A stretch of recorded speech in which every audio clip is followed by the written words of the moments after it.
Servus Leute und willkommen zurück zu einem weiteren Battlefield 5 Video. Wie immer vielen Dank, dass ihr mit am Start seid. Leute, ich bin ja immer fleißig dabei, eure Wünsche aus den Kommentaren abzuarbeiten und ihr kennt die Rubrik, ihr könnt euch Waffen bzw. Fahrzeug- oder auch Flugzeug-Reviews wünschen. Das Ganze habt ihr fleißig getan und deswegen geht ein besonderer Gruß raus an die Leni, Lukas Dörr und Mama Mark Muffins. Die haben sich nämlich ein Video zum LS26, einem LMG der Versorgerklasse, gewünscht und genau dieses Teil schauen wir uns im heutigen Video an. Sprich, es gibt einen kurzen Quick Overview über die Pro und Cons von diesem Teil. Danach gehen wir noch in TTK, Waffenverhalten, ziehen den Waffenvergleich zu den Meta LMGs, einem FG42, einer Bar und ja, checken natürlich, wie das Teil so im Multiplayer abgeht und ob man damit was reißen kann. Entsprechendes Gameplay seht ihr natürlich im Hintergrund und deswegen starten wir jetzt auch direkt mit einem ersten Overview. Also das LS26 hat ein 20er Magazin mit am Start mit knapp 600er Feuerrate. Damit ist es im Vergleich zu einer Bar und einem FG42 ein bisschen langsam schießender, wobei sich die Schadenswerte überhaupt nichts nehmen. Also die sind komplett gleich, auch auf den unterschiedlichen Distanzen. Ihr habt einen Anfangsschaden auf kurze Distanz von 25,1 hin oder her. Haben wir auf jeden Fall. Und dann einen abfallenden Schaden auf Minimum 15. Und jetzt kommt der Clou an der ganzen Sache bei diesem LS26, das ist einfach überpräzise. Also ist definitiv von den drei LMGs das mit dem geringsten vertikalen Rückstoß und auch mit dem geringsten horizontalen Rückstoß. Also man muss da wirklich nur ganz minimalst gegenziehen und das Teil ist einfach ein brutaler Laser auf alle Distanzen und die niedrigere Feuerrate, ja, die kann man relativ gut abfedern. Natürlich, wenn man eine Bar perfekt kontrollieren kann, alle Schüsse reinbringt, das gleiche beim FG42, dann sind die Waffen tendenziell natürlich besser, auch in der Time to Kill. Aber sind wir mal ehrlich, das kriegt man auch nicht immer und überall so hin. Von daher gerade, ich würde fast sagen, so für Einsteiger ist so ein LS26 da auf jeden Fall besser geeignet, um da mal zu beginnen. Und dann kann man sich immer noch an einen FG42 bzw. eine Bar hinantasten oder herantasten heißt es ja.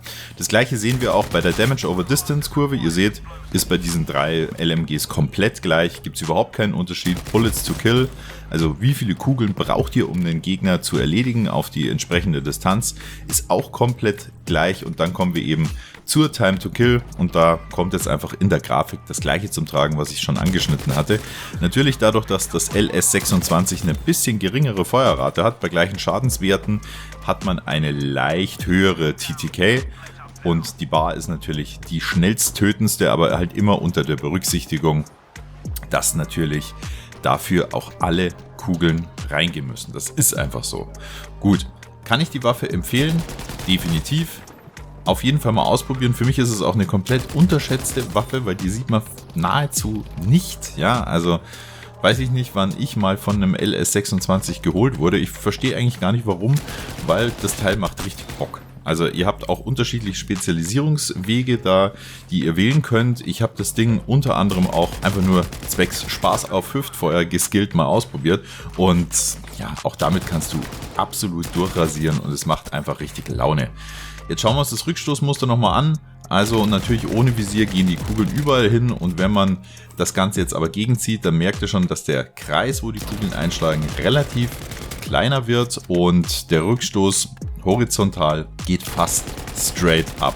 Und ihr seht schon, wir halten jetzt hier ein bisschen gegen und ihr seid nahezu auf einem Punkt mit dem Rückstoß und deswegen macht es das Teil zum absoluten Overkill. Hier auch auf weite Distanzen gar kein Problem.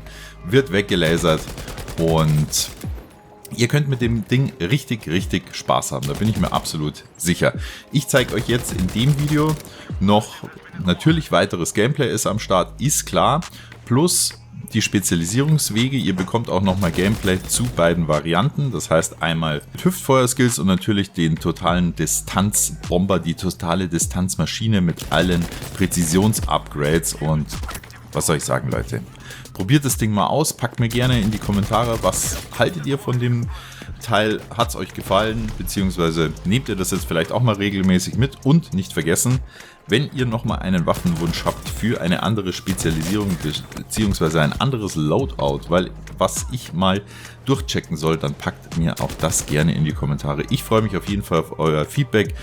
Jetzt noch viel Spaß mit dem restlichen Gameplay und natürlich mit den Spezialisierungen, die ihr noch findet.